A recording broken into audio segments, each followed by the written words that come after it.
But No.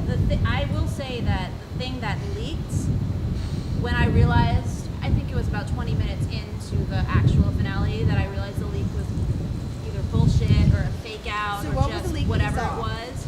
Well, I will say that having read that ahead of time and saying, oh, that's what this finale could be, I really braced myself. And I think part of the reason I didn't hate the finale as much as I didn't was because I was expecting that. And basically, if I'm saying that I feel like Dexter lost himself at the end of this finale, and I think that sets up a fascinating emotional journey for a character. It's just not one I want to watch because he was always so dynamic, and even when he was wrong, he was sure of himself. Right, and I would actually watch. I might actually watch the new Dexter, but it's not. I just don't think it's. I think it's just fake. Anyways, continue what you were saying. The leak. Okay. Well, you said it set up. You said Quinn could be a character, Yeah. and the leak perfectly set up Quinn as a spinoff because rather than them arrest Saxon, Dexter and Quinn have they are talking around Deborah, and she's obviously Right. still shot in the hospital, and Quinn basically says, "Cut the crap. I know what you've been doing. I know what's going on." And Dexter, it's a choice, and Dexter chooses to stay by his sister's bedside while Quinn goes to take out Saxon. Like, he gives him his knives, and it's this moment of, can I do this? And then what does it do to me when I do it? And the way that it was described was, he's emotional and he's flipping out in the Quinn way, like the I can't control myself that we've always seen. And then he remembers some things that Dexter has said to him, and he calms himself.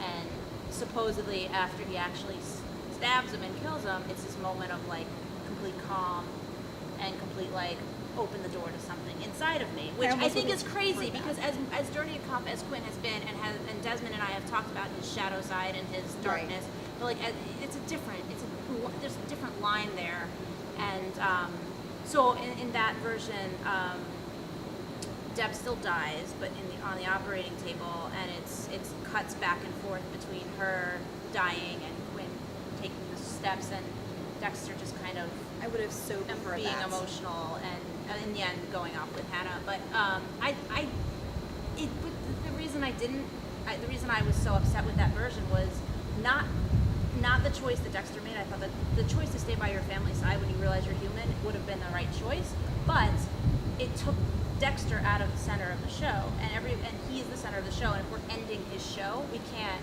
shine the spotlight on Quinn and set up a new path for another character with so much loss on the one character.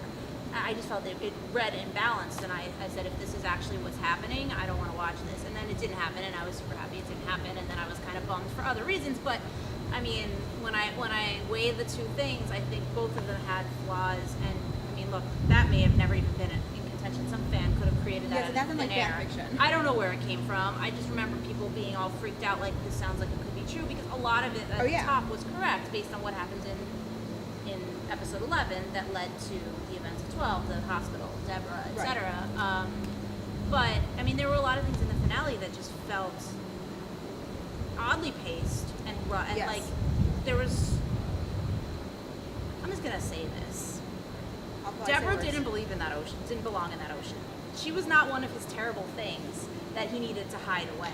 I understand that he thought he was giving her a beautiful burial, but that is where he threw his trash. She's not trash. And I don't actually and I was thinking about that as he was bringing her out. I'm like, first of all, no one is stopping. Well, because everyone's panicking and everybody's taking people out because you have to evacuate the hospital. Sorry. Whatever, I'll give that to you. Yeah, but I'll give that to you. Serial killer because he's wearing his kill outfit. That was the thing. I was like, why did you put on your kill outfit to go dump? Like, I knew what he was gonna go do, and I will say I really respected the choice to have him ultimately take her off life support. Like, I liked that he mercy killed. Like, his last kill was ultimately a mercy kill. I like that. He also killed himself. Well, but it wasn't not in the figured sense. That was his final kill. I don't count that. I'm just saying. I don't, because I mean, whatever. I just don't count that. Okay. But I just felt like I don't count it. You know why I don't count it? Because I don't want to believe his last action was such a selfish one. Because it changes. It brings him again back to that guy that we met in the beginning who didn't believe he had any control. He didn't believe he had any emotions. Didn't care. If he realized he could care, and he still chose to do what he did, it's such a relapse. They had their cake and ate it too.